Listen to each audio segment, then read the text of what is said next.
Hello student, welcome to Pymason family. My name is K Singh, founder and faculty of Pymason Institute. बेटा आज का जो दिन है ये आपके लिए बहुत इंपॉर्टेंट है because today we are starting new batch of 11 science. आज हम लोग नया बैच बेटा रन करने जा रहे हैं 11 साइंस के स्टूडेंट के लिए. तो जो लोग बेटा इस लेक्चर्स को देख रहे हैं या हमारी क्लास में जो लोग बैठे हैं उन सबको बेटा यहाँ पे अपने जो भी एम या जो भी आप टारगेट लेके यहां पे आए हैं उसके लिए आपको क्या करना पड़ेगा और किस तरह से आप अपनी 11th की स्टडी करेंगे वो चीज हम आपको यहां पे एक्सप्लेन करने वाले हैं. तो फर्स्ट ऑफ ऑल आपको बेटा तीन चीजों का सबसे ज्यादा ध्यान रखना पड़ेगा. वो क्या है? जैसे सबसे फर्स्ट थिंग तो बेटा आपको ध्यान रखना पड़ेगा आप व्हाट यू वांट. पहली चीज तो आपको ये बेटा दिमाग में रखना पड़ेगा what you want. And second things what you think. And third most important things is that what you do. ये तीन चीज सबसे पहले बेटा 11th स्टडी करने से पहले सबसे पहले बेटा आपको ये तीन चीज अच्छे से क्लियर समझ लेना है. What you want, what you thinks and what you do. तो हम आपको एक एक करके यहां पे एक्सप्लेन करता हूं कि इसका मतलब क्या है और ये आपके आने वाले फ्यूचर्स यानी जो भी आपका एम लेके आप पाइमेजॉन को ज्वाइन किए हुए हैं उसमें आपको ये किस तरह से बेनिफिट देने वाला है. तो सबसे पहली चीज तो बेटा हम यहां पे करेंगे व्हाट यू वांट. तो हम सबसे पहले आपको एक्सप्लेन करते हैं this things what you want. देखो बेटा फर्स्ट थिंग्स तो आप ये समझ लीजिए कि आपको साइंस यानी 11th क्लास में सब लोग हैं और आपने यहां पे साइंस बैकग्राउंड को चूज किया हुआ है.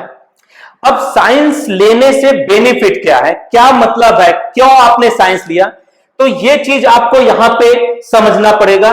जो भी बेटा आपका एम है, जो भी आप एम या जो भी आप टारगेट्स बना के चले हैं उसके रिस्पेक्ट्स में बेटा हम आपको थोड़ा सा एक्सप्लेन करेंगे क्योंकि यहां पे बहुत सारे ऐसे स्टूडेंट हैं जिन्होंने अभी सिर्फ और सिर्फ 11th साइंस में एडमिशन तो ले लिया है लेकिन उन्होंने अभी आगे के बारे में कुछ भी सोचा नहीं है, कुछ डिसाइड नहीं किया है. तो मैं थोड़ा सा आपको समझाऊंगा जो आपको हेल्प करेगा आपके एम्स और आपके टारगेट्स को के बारे में सोचने के लिए. देखो बेटा हमारे पास साइंस अगर आप लेते हो तो हमारे पास तीन सबसे बेहतरीन सबसे अच्छे रास्ते जनरेट होते हैं. पहला बेटा हमारे पास रास्ता आता है एक इंजीनियर बनने का, दूसरा बेटा आपको डॉक्टर बनने का और तीसरा आपको बेटा यूपीएससी के लिए जाना. जो अगर आप समझे बेटा तो यूपीएससी में सिविल सर्विसेज की हम बात करते हैं. यहां पे आप आईएएस, पीसीएस या अदर रिलेटेड जो जॉब्स होते हैं, जो सर्विसेज होते हैं उससे रिलेटेड आप सोच सकते हैं. तो बेटा यहां पे सबसे पहले हमने लिखा है इंजीनियरिंग. फिर इंजीनियर बनने के एक आपके पास ऑप्शंस है अगर आप साइंस लेके पाइमेजॉन को ज्वाइन किए हुए हैं. दूसरा बेटा आप डॉक्टर्स बन सकते हैं और तीसरा आप यूपीएससी यानी सिविल सर्विसेज में जा सकते हैं. अगर आप इंजीनियरिंग बनने की एक इच्छा रखते हैं तो हम बेटा सबसे पहले आपको थोड़ा सा इंजीनियरिंग से रिलेटेड एक्सप्लेन करना चाहूंगा. अगर आप इंजीनियर बनना चाहते हैं सपोज करिए तो इंजीनियरिंग एक ऐसी बेटा फील्ड होती है जो पूरे वर्ल्ड यानी पूरे कंट्री में, पूरे नॉट फॉर कंट्री, पूरे वर्ल्ड में बेटा they provided huge number of jobs and they are very very fascinating and life supporting branch that known as engineering. अगर आप इंजीनियर बनते हैं बेटा ये एक बहुत फैसिनेटिंग फॉर्म में है और साथ में बेटा इसमें large amount of money and आपके जो लाइफ को बेटा सपोर्ट करता है। ये जो बेटा ब्रांच है ये पूरे world, not for our country, पूरे वर्ल्ड में सबसे ज्यादा जॉब प्रोवाइड करने वाली स्टडी होती है, जिसे हम इंजीनियरिंग कहते हैं, जिसमें हम इंजीनियर बनते हैं। इंजीनियरिंग के लिए अगर आप देखें बेटा तो इसके जो स्कूल या कॉलेजेस हैं, अगर हम उनकी टॉप लिस्टिंग करें तो सबसे पहले नंबर पे हमारे पास आते हैं IITs, सेकंड नंबर पे आता है बेटा NIT के कॉलेज, एंड थर्ड नंबर पे आते हैं हमारे state engineering colleges, state engineering college. IIT जैसा कि आपको पता है बेटा, इंजीनियरिंग कॉलेज का सबसे जो टॉप रैंकिंग यानी जो सबसे बेहतरीन कॉलेज है वो कहलाता है इंडियन इंस्टीट्यूट ऑफ टेक्नोलॉजी, जिसके बेटा टोटल पूरे इंडिया में बेटा 23 कॉलेजेस आपको मिलेंगे, जिसमें नियर अबाउट बेटा 20,000 के आसपास सीटें हैं। 23 कॉलेजेस हैं बेटा जो आपके IITs में आते हैं, जो आपके मैक्सिमम स्टेट में कवर होते हैं। महाराष्ट्र में IIT बॉम्बे यानी पवई में प्लेस्ड है। साथ में बेटा अगर हम NIT कॉलेज की बात करें तो यहां पे टोटल 31 NIT कॉलेज हैं, एंड थर्ड नंबर पे बेटा जो रैंकिंग आती है इंजीनियरिंग कॉलेजेस की, वो आते हैं हमारे स्टेट इंजीनियरिंग कॉलेज, जैसे Maharashtra, Karnataka, West Bengal, UP, Bihar, Rajasthan, Delhi. There are so many states and there are so many state engineering college. IIT में अगर आपको एडमिशन पाना है, यानी अगर आप इंजीनियर बनने की इच्छा यानी इंजीनियर बनने का बेटा एम या टारगेट लेके चलते हैं, तो इसके लिए आपको PCM बैकग्राउंड बेटा चुनना पड़ेगा। फिजिक्स, केमिस्ट्री एंड मैथमेटिक्स आपको एक्वायर करना पड़ेगा, उसके बेसिस पे आप ये चीज अचीव कर पाएंगे। ये जो दो बेटा कॉलेज होते हैं, आज तक के टाइम में यहां पे जेई के रूप में बेटा इनका एग्जामिनेशन कंडक्ट कराया जाता है, जिसे जेई मेंस एंड एडवांस बोला जाता है। इसमें अगर आपकी रैंकिंग आती है तो जेई मेंस के बाद बेटा आप एडवांस में मूव करते हैं। देन आफ्टर आपको IITs और NITs में सिलेक्शन मिलता है। स्टेट इंजीनियरिंग कॉलेज की अगर हम बात करें, प्रेजेंट टाइम में स्टेट इंजीनियरिंग कॉलेज के लिए महाराष्ट्र में बेटा CET जिसे हम MXCET कहते हैं,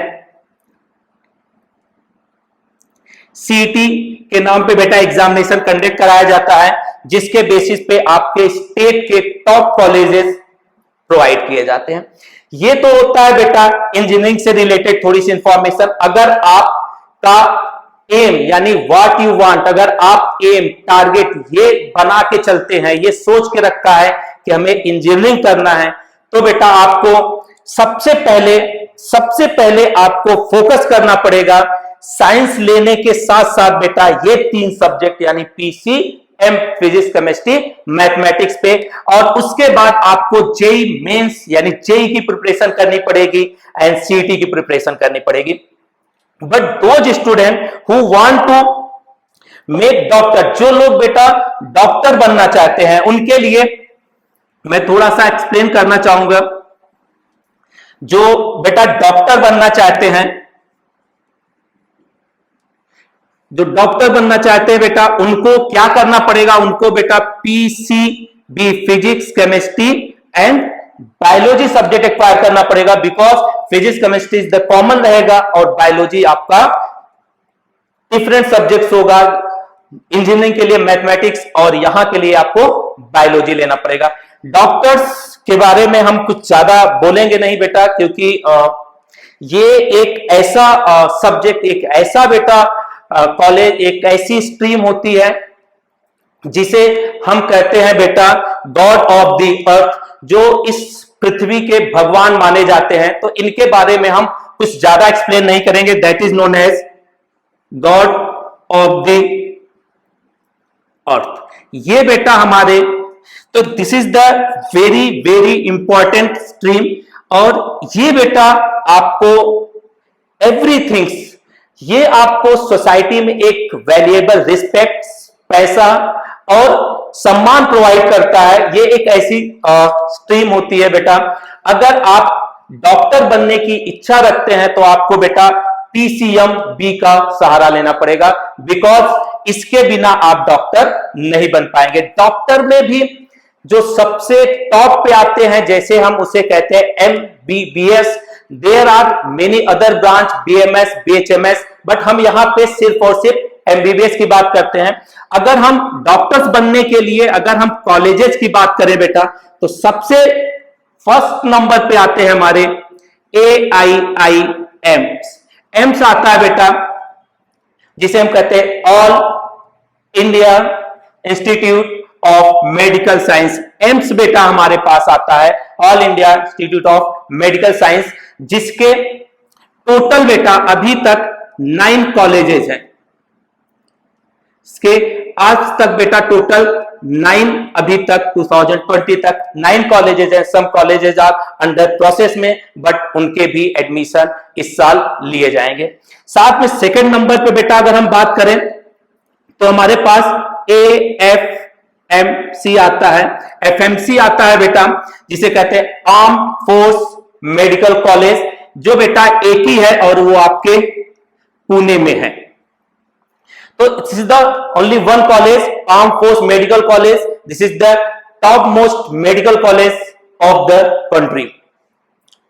एम्स और एफएमसी के बाद जो बेटा हमारे पास तीसरे नंबर, थर्ड नंबर पे आते हैं, वो हमारे पास आते हैं स्टेट मेडिकल कॉलेज। ये सब हमारे पास आएंगे स्टेट मेडिकल कॉलेजेस। ये सारे स्टेट मेडिकल कॉलेजेस जो हमारे पास तीसरे नंबर पे आते हैं। There are large number of state medical college. इन सब में एडमिशन पाने के लिए, इन सब में बेटा सेलेक्ट होने के लिए आपको क्या करना पड़ेगा, पीसीएम बी तो कर लेना ही पड़ेगा, साथ में आपको बेटा इसके लिए एक एग्जाम देना पड़ता है जिसे हम कहते हैं नीट।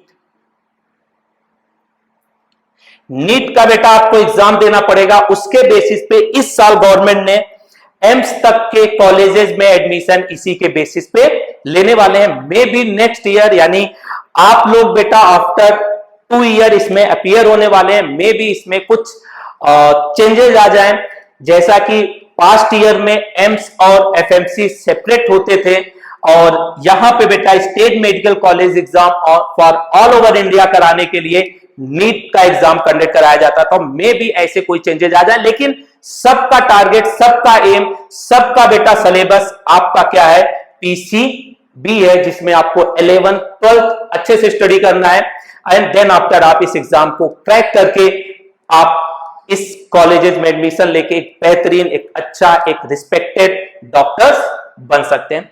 तो this is about your related to doctors.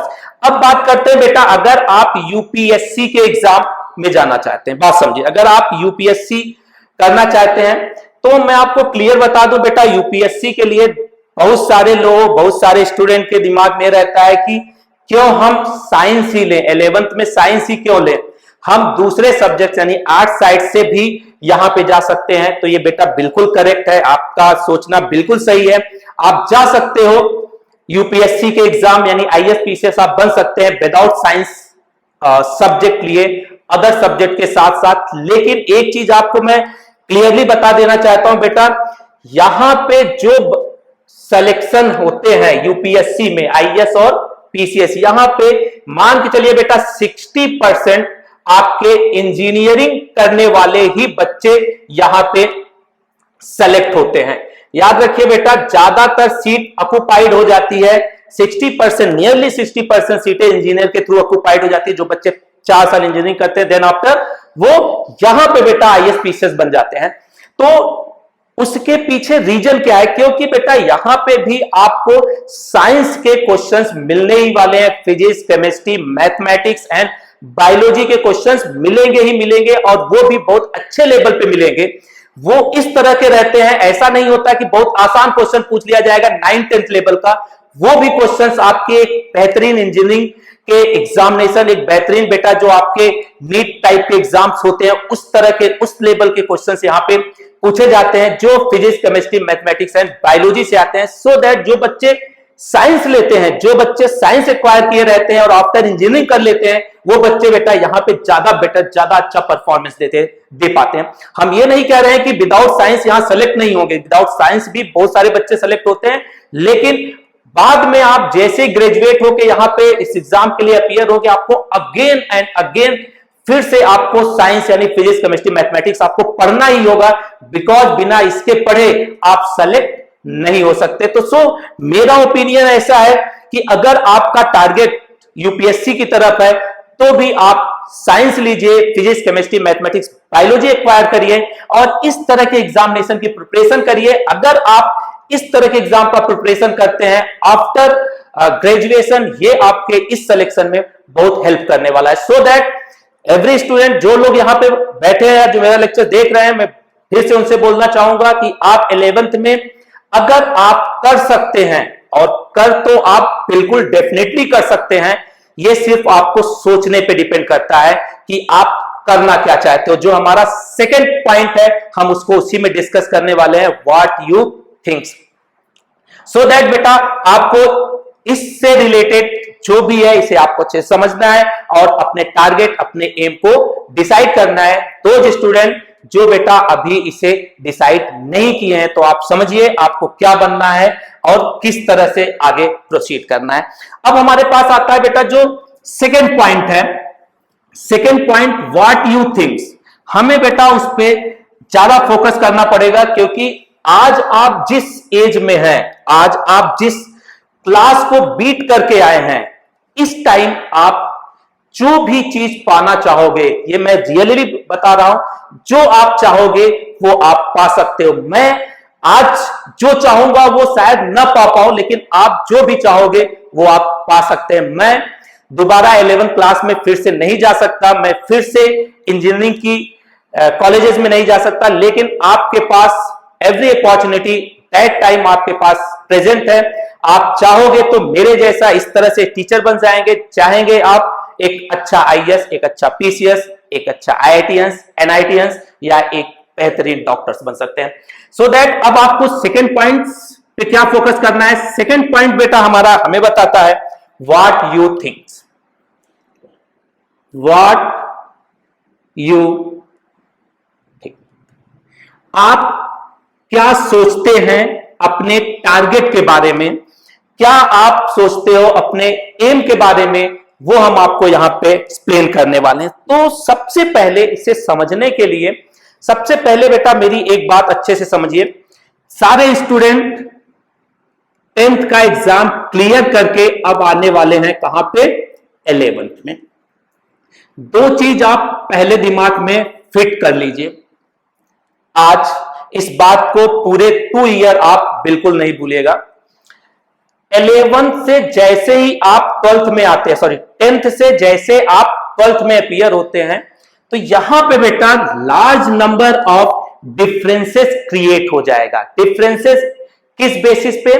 Differences बेटा ये क्रिएट हो जाएगा क्योंकि यहां का और यहां, इस दोनों के बीच में एक बेटा लार्ज नंबर ऑफ गैप है। बेटा ये लार्ज नंबर ऑफ, यहां पे आपको लार्जर गैप मिलने वाला है, जिसे आपको फुलफिल करना है, क्योंकि बिना इसे प्रॉपर फुलफिल किए आप 11th को अच्छे से अचीव नहीं कर सकते। आपको यह दिमाग में लेके चलना पड़ेगा कि 10th से 11th में अगर हम जाते हैं तो there are many differences that are generated in between 10th and 11th। क्या है बेटा आपके पास, देयर आर, यहां पे बेटा आपका लार्ज सिलेबस हो जाने वाला है, आपका सिलेबस बढ़ जाने वाला है, आपका कॉन्सेप्ट यानी स्टडी जो होगी, आपकी स्टडी आपकी इंक्रीज बढ़ जाएगी, मतलब आपका सिलेबस बढ़ेगा, लार्ज सिलेबस होगा, स्टडी आपको ज्यादा करना, स्टडी इंक्रीज कर जाने वाली है आपकी।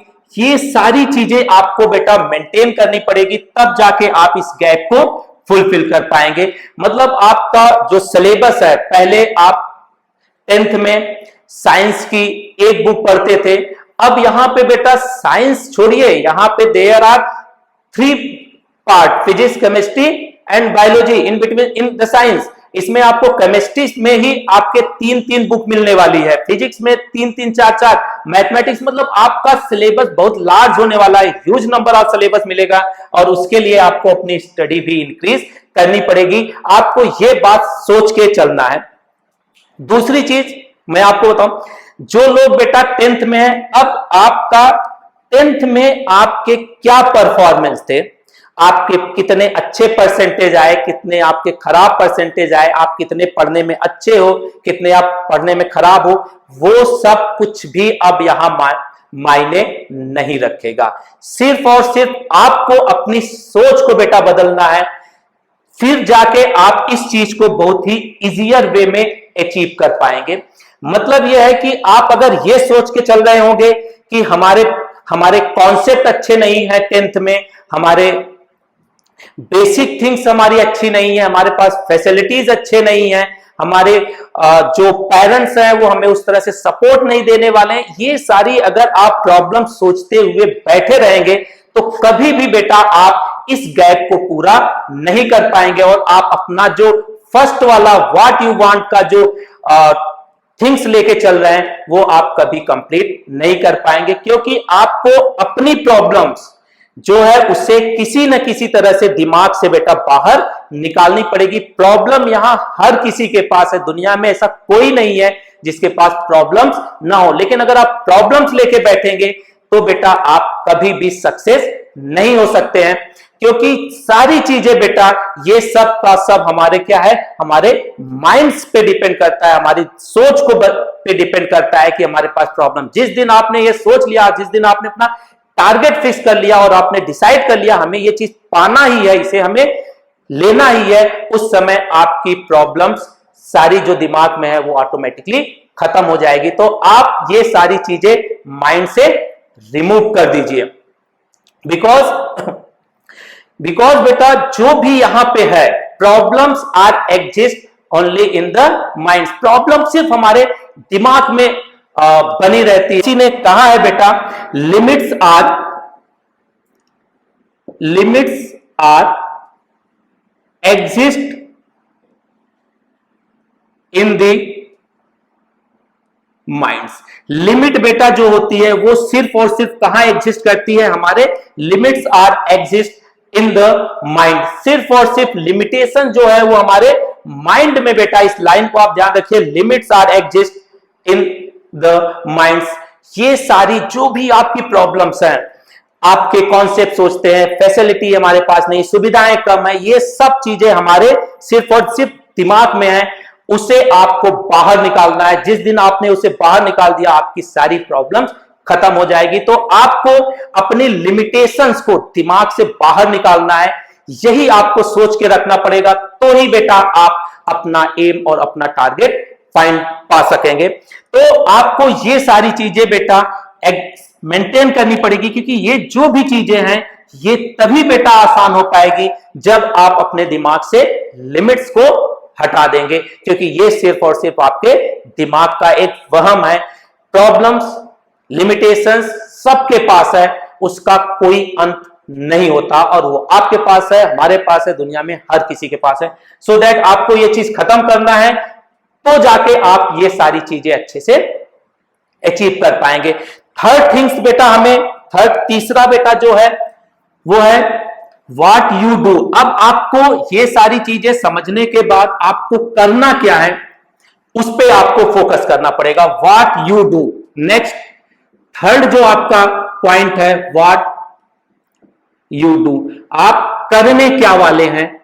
तो इसके लिए आपको कुछ भी नहीं करना है, आपको सिंपली बेटा आज से, अभी से और इसी वक्त से आपको अपनी स्टडी स्टार्ट कर देनी है, क्योंकि टाइम बेटा आपके पास कम है और सिलेबस स्टडी आपकी बहुत ज्यादा है।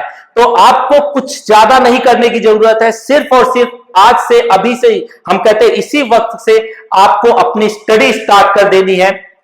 वही आपके दोनों पॉइंट्स जो नहीं, फर्स्ट और सेकंड को फुलफिल कर पाएगा। सो दैट आज ही और अभी से, यानी journey is begin with today, ये आपकी जो जर्नी है वो आज से ही आपकी स्टार्ट हो जानी है।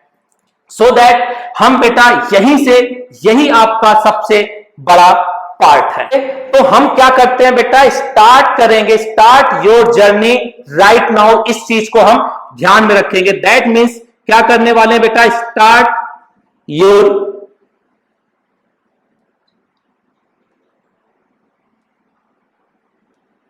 योर जर्नी राइट नाउ, यही आपको करना है बेटा।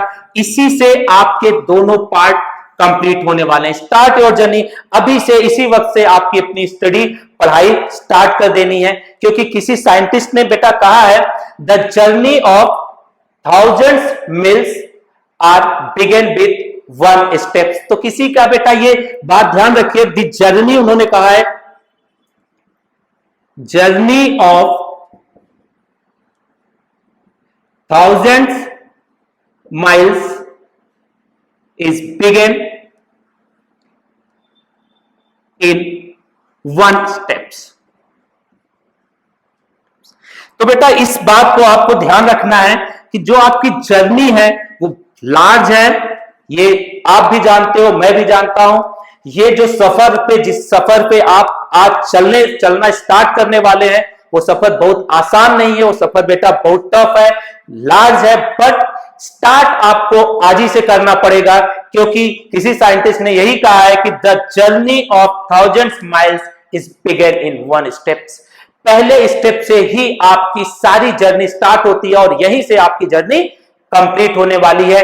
इसीलिए कहते हैं बेटा कि every match start in one run. हर एक मैच जो बेटा होता है वो एक ही रन से शुरू किया जाता है, फर्स्ट रन से। हर मैच फर्स्ट रन से ही शुरू होता है और वो जीतना और जीत के हम अचीव करते हैं। तो आपको आज यही चीज दिमाग में रखना है कि आज से ही हमें रेगुलरिटी मेंटेन करते हुए अपनी स्टडी को स्टार्ट करना था।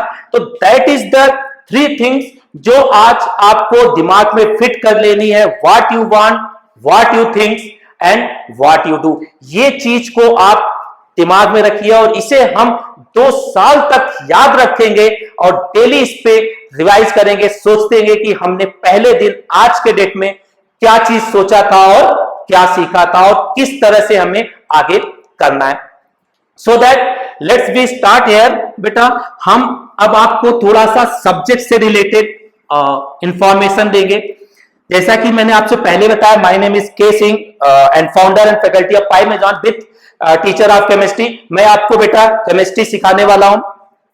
सो दैट यहां पे देखिए, आपको अपना जेई नीट जो भी टारगेट है उसके लिए पीसीएमबी, ये 4 सब्जेक्ट्स आपको एक्वायर करना पड़ेगा। ये 2 सब्जेक्ट्स कॉमन होता है and this is the selective subjects. यहां पे बेटा जो हमारा केमिस्ट्री यानी ये पार्ट है, this is the most important part. Chemistry बेटा मोस्ट इंपॉर्टेंट पार्ट है। क्यों? क्योंकि it is the key of to take good rank.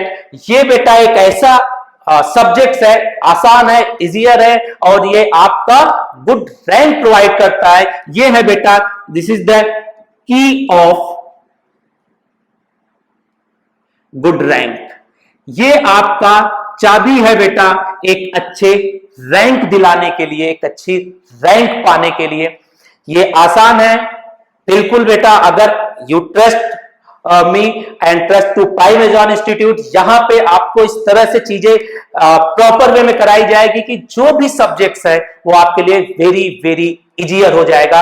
क्योंकि मैं केमिस्ट्री पढ़ाऊंगा और मैं दावे के साथ कहता हूं कि अगर आप हमसे और यहाँ के अदर टीचर्स केमिस्ट्री के अगर आप स्टडी करते रहेंगे तो you are got it very easily and achieve to this subjects and your target what you want. So that बेटा हम केमिस्ट्री में पहले आपको एक्सप्लेन कर दें। केमिस्ट्री में बेटा हम 3 सेक्शन में पूरी केमिस्ट्री डिस्ट्रीब्यूटेड है। फर्स्ट हमारे पास आता है जिसे हम कहेंगे फिजिकल केमिस्ट्री। सेकेंड हमारे पास होगा organic chemistry and third is the inorganic, third one is the inorganic chemistry. तो थोड़ा सा आप समझिए बेटा वेटेज क्या है। जनरली फिजिकल केमिस्ट्री का जो परसेंटेज जेई नीट में पूछा जाता है, जनरली बेटा इसका जो परसेंटेज है ये नियर अबाउट 36% के आसपास है, और ये नियरली 34% के आसपास आता है, और ये नियरली बेटा 30% के आसपास पूछा जाता है। तो ये दिस इज द वेटेज है बेटा जो फिजिकल, ऑर्गेनिक और इनऑर्गेनिक में आपसे पूछे जाने वाले हैं। अब होता क्या है बेटा फिजिकल केमिस्ट्री, इसमें हम क्या स्टडी करते हैं। फिजिकल नाम से पता चलता है फिजिकल केमिस्ट्री मतलब ये फिजिक्स जैसा है, मतलब आपको इसमें लॉज पढ़ने हैं, कॉन्सेप्ट पढ़ने हैं, and large number of numericals यहां पे आपको मिलने वाला है।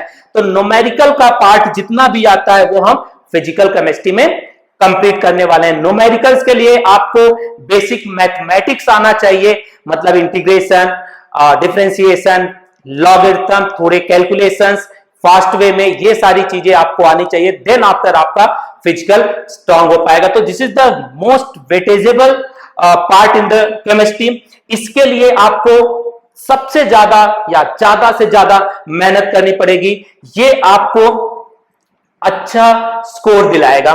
सेकंड नंबर पे आता है ऑर्गेनिक केमिस्ट्री। ऑर्गेनिक में हम क्या करते हैं बेटा, ऑर्गेनिक में हम the compound of chemistry which are made up of या which are formed by the element of carbon, जो कार्बन से यानी ऐसे केमिस्ट्री में पार्टिसिपेटिंग मॉलिक्यूल्स जो कार्बन से बने होते हैं, उससे रिलेटेड बेटा जो स्टडी होती है वो हम ऑर्गेनिक केमिस्ट्री में पढ़ने वाले हैं। This is the very interesting part है बेटा ऑर्गेनिक केमिस्ट्री, जिसमें आपको कहीं न कहीं प्रैक्टिकल अप्रोच यूटिलाइज करना होगा, क्योंकि ऑर्गेनिक जो है बेटा टोटली एक्सपेरिमेंटल है, टोटली प्रैक्टिकल पे बेस है।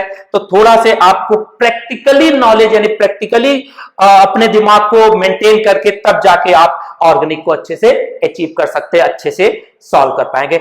नाउ बेटा अब बात आती है, अगर हम बात करें इनऑर्गेनिक, दिस इज द मैं ऐसा कहता हूं this is the boring part of the chemistry. थोड़ा सा लेंदी है, मतलब थोड़ा सा लर्निंग पार्ट इसमें ज्यादा होगा, आपको ज्यादा चीजें याद करनी पड़ेगी। इसमें कार्बन के अलावा बाकी जो एलिमेंट से रिलेटेड कंपाउंड्स आते हैं उससे रिलेटेड यहां पे स्टडी करेंगे। दिस इज आल्सो एक्सपेरिमेंटली बेटा, बट ज्यादा से ज्यादा चीजें आपको यहां पे लर्न करना पड़ेगा, क्योंकि हमारा जो एजुकेशन सिस्टम है वो प्रैक्टिकल बहुत कम अलाउड करता है। सो दैट आपको ये चीज ध्यान रखना है कि इसमें आपको ज्यादा से ज्यादा चीजें याद करनी पड़ेगी। नाउ बेटा अब हम बात करते हैं कि ये जो भी है सारे कंबाइंड फॉर्म अगर किए जाएं तो हमारे पास केमिस्ट्री के टोटल कितने चैप्टर्स बनते हैं 11th में और कितने हैं 12th में, और उनपे बेस क्वेश्चंस का जो पैटर्न है, क्वेश्चंस का जो परसेंटेज आपसे पूछा गया है लास्ट 5 to 6 इयर्स में वो किस तरह से है, वो सारी चीजें हम आपको यहां पे थोड़ा सा एक्सप्लेन करने वाले हैं। तो हम सबसे पहले बेटा जो केमिस्ट्री का जो फर्स्ट चैप्टर है उसे हम लिखते हैं, this is known as some basic concept, some basic concepts of chemistry. तो जैसा नाम पहले हम लिखते हैं, फिर थोड़ा थोड़ा आपको एक्सप्लेनेशन भी देंगे। दूसरे नंबर पे आता है हमारे पास एटॉमिक स्ट्रक्चर, या this is also known as structure of atoms. तीसरे नंबर पे आता है state of matter, state of matters. Fourth number पे आता है हमारे पास पीरियोडिक टेबल। फिफ्थ नंबर पे केमिकल बॉन्डिंग। ये बेटा ऑर्डर आपके बुक के ऊपर नीचे हो सकते हैं, state board, CBSE, ICSE etcetera, but these are the chapters are included in all boards. 6 number पे बेटा हमारे पास आएगा, this is known as thermodynamics. Thermodynamics in state board में बेटा ये 12th में रखा गया है और सीबीएसई में 11th में रखा गया है। हम बात कर रहे हैं जेई नीट के रिस्पेक्ट्स में। 7 नंबर पे आपका आएगा इक्विलिब्रियम। देन आफ्टर हम बात करेंगे बेटा, चैप्टर आएगा हाइड्रोजन।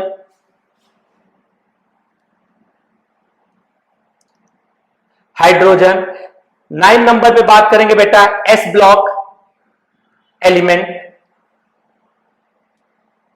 10th नंबर पे बात करेंगे बेटा पी ब्लॉक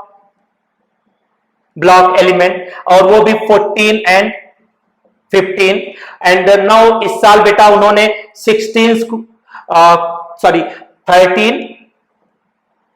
14, नाउ इस साल बेटा उन्होंने 15 को भी यहां पे प्रोसीड कर दिया है, क्योंकि 15 को उन्होंने सीबीएसई ने पिछले साल हटा के रखा था, लेकिन आप अप्रोक्सीमेटली अभी यही मान के चलिए 13 एंड 14। 11 नंबर पे आएगा आपका some basic concept of organic chemistry. Basic concepts and techniques भी लिखा होता है, techniques of organic chemistry. And 12 number पे आपका आ जाएगा बेटा, this is known as environment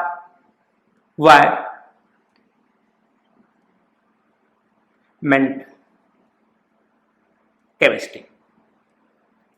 तो this is about your chapters, some basic atomic structure, state of matter, periodic table, chemical bonding, thermodynamics, equilibrium, hydrogen, S block, P block, basic concept and technique of organic chemistry and environmental chemistry. These are the chapters that are included in 11th syllabus.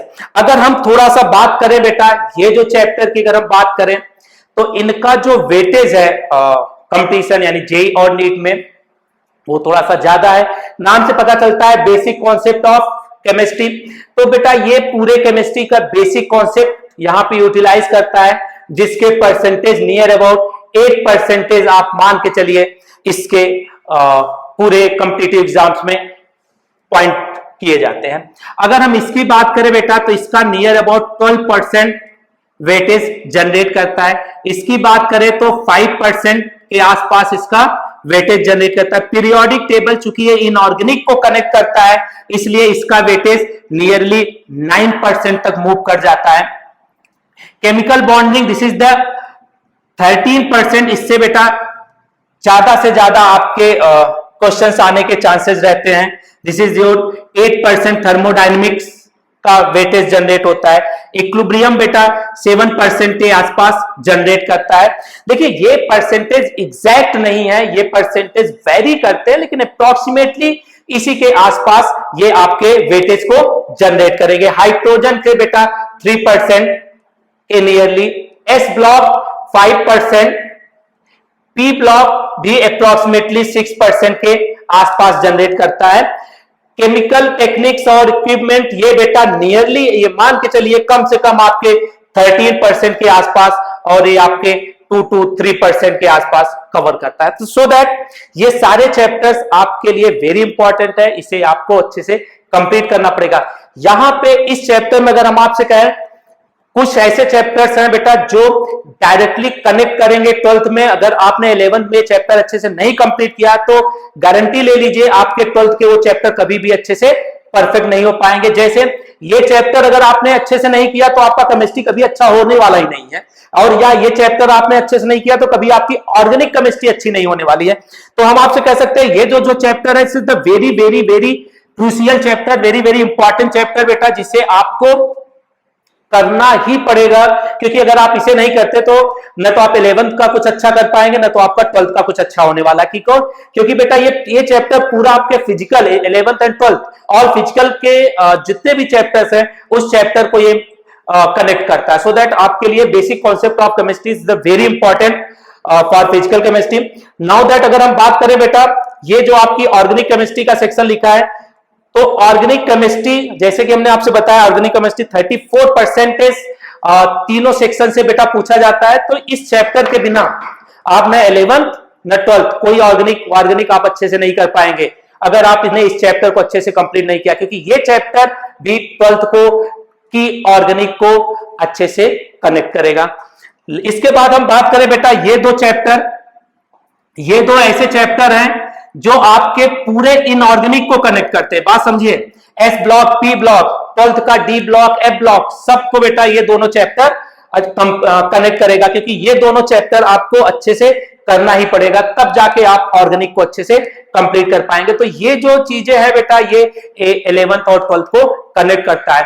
जैसे कि हमने starting में बताया कि 11th का weightage nearly 45% और 12th का 55%। ये इसलिए रखा गया है, ऐसा नहीं कि 11th का वेटेज हमेशा बेटा थोड़ा ज्यादा ही हो जाता है, लेकिन वो परसेंटेज प्योरली फॉर्म में अगर देखा जाए कम इसलिए रहता है क्योंकि इसके बहुत सारे चैप्टर जो हैं वो 12th में कनेक्टेड हैं। तो ये सारे चैप्टर जो हैं आप इसका इनऑर्गेनिक से कुछ डिफरेंशिएट नहीं कर सकते, इसका बेटा ऑर्गेनिक से नहीं डिफरेंस, तो ये सब एक दूसरे से कनेक्टेड है, 11th का 12th से, 12th का 11th से। तो सो दैट आपको ये चैप्टर आपको अच्छे से करना ही होगा, तो ही जाके आपकी proper study 11th and 12th complete हो पाएगी। तो 12th से रिलेटेड जो भी इंफॉर्मेशन है, जब हम आपका 12th स्टार्ट करेंगे पाई मेजॉन इंस्टीट्यूट में बेटा सिलेबस हमेशा कभी से स्टार्ट हो सब ये सिलेबस बेटा 11th का कंप्लीट सिलेबस, ये आपका पूरा का पूरा सिलेबस ये आपका कंप्लीट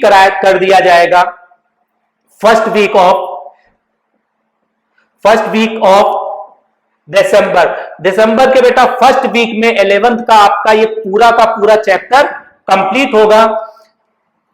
हमारे यहां ये हम कंप्लीट करके देते हैं, पूरा आपका फिनिश हो जाएगा जितने भी पार्ट है, with revision, with exercise and with doubt session.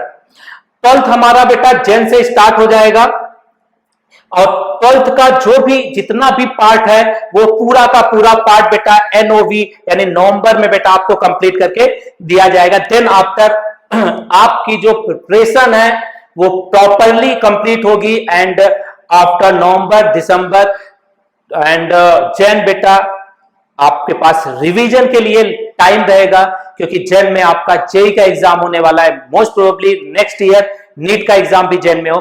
तो सो दैट ये जितने भी चैप्टर्स हैं ये सारे चैप्टर्स आपको बहुत ही थॉरली, बहुत ही कंसेप्चुअली, बहुत ही आराम से बेटा पढ़ना पड़ेगा और बहुत वेरी इजी चैप्टर्स हैं, बहुत आसान है।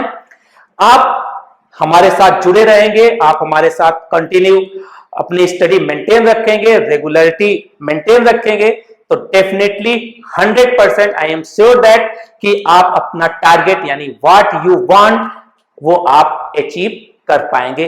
तो सो दैट अभी का लेक्चर बेटा यहीं पे फिनिश होता है।